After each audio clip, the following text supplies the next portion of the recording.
Hello, everybody. Thank you for attending my session on content area reading. I am Jessica Eaton, and I am the 9th through 12th grade English teacher at Our Redeemers Christian School in Minot, North Dakota. First, before we go any further, we need to establish what content area reading is. So this is just reading across the content areas. It's reading not only in English, but also in math, in science, in history, in all of the core classes, and then also integrating writing in there as well. There's 5 recommendations for content area teachers of how to engage their students in reading in their specific content area. So the first is to explicitly instruct students on reading strategies and to give them supportive practice in using those strategies. The second is to keep an open and sustained discussion about the text, about the strategies, and allowing students to really explore it with their thinking aloud. The third one is to maintain high standards for students and to hold them to those standards, help them to achieve them through scaffolding and differentiation, but not modifying them or bringing them down. The fourth one is to motivate and engage students in a variety of ways. Every student learns differently, so it's important that we provide them with different strategies and ways of encountering reading in the content areas. And then finally, just building background knowledge and allowing them to reference that background knowledge to help guide the rest of their reading. Next, we're going to look at the importance of content area reading. So there's 2 struggles that students have right now that affect their reading. The first is that reading is being pushed aside in favor of other forms of entertainment. More often than not, students are seen with a phone or a device in their hand and not a novel.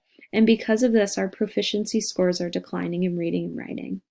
So the positive effects of content area reading are first that students will learn a variety of reading strategies. This will help them to apply their knowledge of these strategies to different texts across the content areas and will boost their proficiency scores. The second is to build self-efficacy in students, and when students believe that they can do it, then they will choose to read. And then finally, students share the responsibility in learning.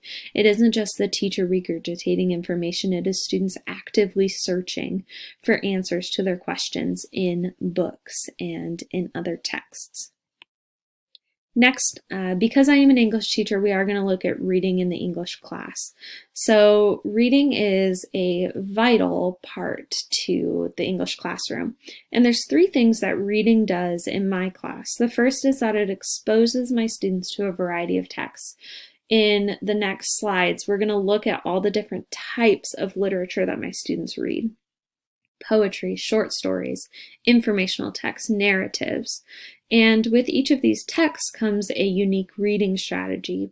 For example, my students will use the SLAM or the TP-CAST method to analyze poetry, whereas they might use a characterization approach when analyzing a novel. So they have different reading strategies that they can apply to other content areas as well.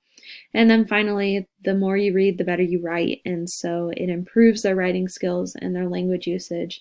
And I hope that the more that they write, the better they'll read as well.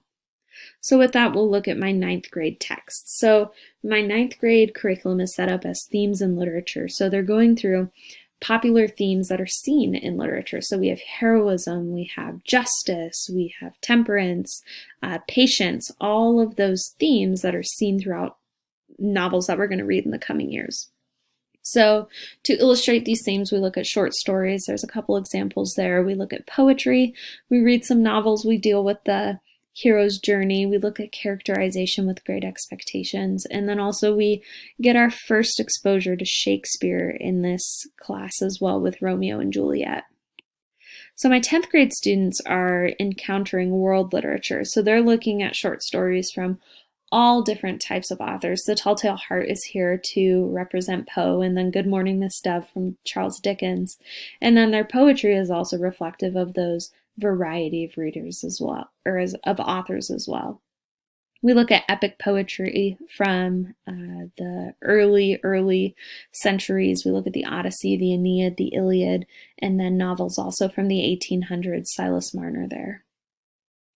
11th grade English is American literature. So at this point, we are just dealing with the Americans, and we start with the early Americans and the Romantics, and we move all the way through modernism, and that is how our curriculum is set up. So I start with short stories to teach them reading strategies that they'll use throughout the novels, and then I pair novels with different time periods. So The Scarlet Letter goes with our Romanticism period, and The Great Gatsby goes with our Modernism period. And our poetry is set up the same way, that it just mirrors whatever time period we are studying. And then 12th grade is set up the same way, except instead of American authors and literature, it's English literature from Britain. So we start with the Anglo-Saxons and we move all the way through modern British texts. So some epic poetry that we read is Beowulf. We get into some Macbeth and other plays with Shakespeare and Charles Marlowe and just other popular authors. And then our novels that we look at, we read Animal Farm and the Screwtape Letters, kind of getting a variety of authors there as well, with Orwell and Lewis. So this moves me into the discrepancies in reading and my students' reading abilities. So I identified 4 struggles that my students have for the most part. So the first is that they have difficulty negotiating texts. For example, I see this most with The Scarlet Letter, with just Hawthorne's excessive grammar and difficult language and diction and syntax. They don't know quite how to read the sentences that he writes.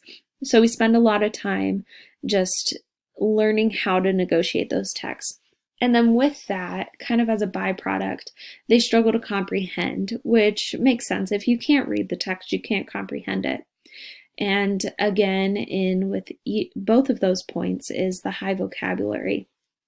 Oftentimes, I will give my students a vocabulary bookmark for each chapter that we're doing that will outline the vocab words that they're doing. And we also do some explicit vocabulary instruction there as well, which I'll get into when we look at during reading activities. And then finally, their oral reading fluency. We read orally in class, not as often as I would like to, but we do spend some time just listening to each other read. And not all of my students are fluent readers, and so that is another struggle that they have when reading. So with that, just some ways to support literacy skills, following the 5 recommendations that were outlined in the first slide, but looking at explicit instruction of those reading strategies, making sure that students have discussions about text to help better their understanding and to help them think through their thoughts about the text, maintaining high standards for them and holding them to those standards, holding them accountable, motivating and engaging students in a variety of activities, and just building that background knowledge and constantly referencing it as we move forward. Additionally, teachers can create a literacy-rich environment where there are word walls and books available where students can just really immerse themselves in the texts of the content area. Another way to support literacy skills is looking at supporting and integrating student interests. So this would look at giving students a choice of what texts and novels they read, looking at the cultural diversity within the classroom and choosing texts that appropriately engage and represent those cultures. And then using writing as a tool. So the better you read, the better you write. The better you write, the more you read. So just using writing as a way to help them engage with the text that they are reading in the classroom. And then finally, building an engaging classroom library. If the library doesn't have novels that students would be interested in, they're not going to engage with it. So this moves me into my reading strategies. These are the 3 before reading strategies that I'm going to talk about, but there are many more that can be used. So the first is the anticipation guide. This is an anticipation guide that was made for All Summer in a Day, which is a short story by Ray Bradbury. And essentially here, students will either agree or disagree with 5 to 10 controversial statements that introduce themes and big ideas of the text. And then once they have done that, I like to hold an open discussion with the students where they can talk about their thoughts and reactions to each of the questions and more deeply engage with each other and with the themes that they're going to look at. The next one is the KNFS chart. So this is looking at what they know from the text and also looking at maybe what information they might not need from the text, looking at what the problem is that they need to find and what strategy they'll use. So I would use this with analyzing themes. So what do they need to know about the theme of love in the Scarlet Letter? What information is not needed? What's the problem? And then what strategy are they going to use? And then just writing a brief explanation of their reasoning. And then finally, this is the probable passage organizer. So this is where you give them a word list, and those word lists are organized under settings, characters, problems, events, and resolutions. And then students make predictions there under the probable passage before reading, and they're able to predict what's going to happen based on those words. And then after they have read, they get to write a summary paragraph about whether or not their prediction was right. Some during reading activities that we are going to discuss are outlined here. And the first one is story mapping history frame. So I like to use this for chapter reading. This is one that's done for chapter 1 of any novel. I've used this with Monster most recently, but they identify the conflict or the problem, then they move on to key events, the setting, the characters, themes, just any important information that they encounter as they go throughout that chapter. And then they keep multiples of these for the entire novel. The next one is the knowledge rating scale. So this is where I give them the vocab words from the chapter, and then they rate their understanding of the word based on that scale above. And then below they do the vocabulary definition card. So they have the word there, they give a descriptive explanation of it, a drawing, their understanding, and then why they scored their understanding that way. And then finally we have the SQ3R organizer. So this is a 5-step process where they look at the title, they look at the first chapter or the first paragraph, the last paragraph of the text, and then from there they turn each of their readings and explorations of the survey portion into questions. Then they read, making notes of their answers to the questions that they wrote or writing new questions. Then they recite the answers to the questions that they wrote above. And then finally they review, summarize, and then put it into a graphic organizer to help display their thinking. And then finally, I have 3 of my favorite after reading activities. So the first here is the directed reading and thinking organizer. This is one that I use for Monster again, but what do they know about the court case after having read? What do they think they know about the court case because they haven't finished the novel? And then they'll make predictions about what they'll learn in the next chapter. And then finally, what they know that they learned from chapter 1. So this is just a really good summarizing activity here. This is also a good summarizing activity. This is a character comparison organizer. So they look at 2 characters from the same text or 2 different texts, and then outline the similarities and differences between those characters based on 4 characteristics. These can be character qualities, physical attributes, whatever it is that the teacher wants them to look at or that the students choose to do. And then finally, this is my favorite, but the Socratic Seminar Preparation.